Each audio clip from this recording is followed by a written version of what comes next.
More signs that all is not well at the Jamaica Civil Aviation Authority, JCAA. TVJ News is in receipt of a letter sent to Transport Minister Mike Henry in which the JCAA's Management Staff Association, MANSA, described as caustic the industrial relations climate at the organization.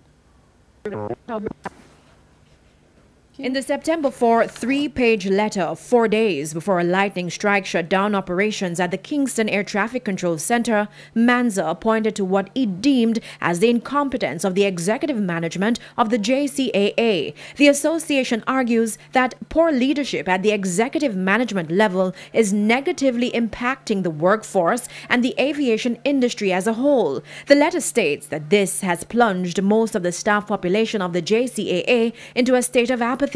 MANSA describes the industrial relations climate at the authority as caustic and says this does not only have to do with compensation arrangements. It adds that attempts by staff to communicate dissatisfaction over the state of affairs to senior executives is met with hostile rebuttals. MANSA is also accusing the senior management of having little regard for labor and industrial relations. Accusations, too, that employees are not being provided with the necessary resources to do their job. At a press briefing on Thursday, we asked whether the workers at the JCAA had been restive. Not that we're aware of. Not the air traffic controllers are not restive as far as I'm concerned. Transport Minister Mike Henry, in commenting on the issue, would only say this. Salaries and wages is Ministry of Labor, right?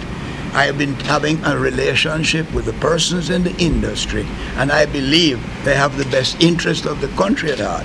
That's not to say if you can't want to capitalize on an incident that I don't expect it, okay? But the point is this paramount importance is the country, and that is what I think I've placed as minister, and that is what I've demanded from all the persons.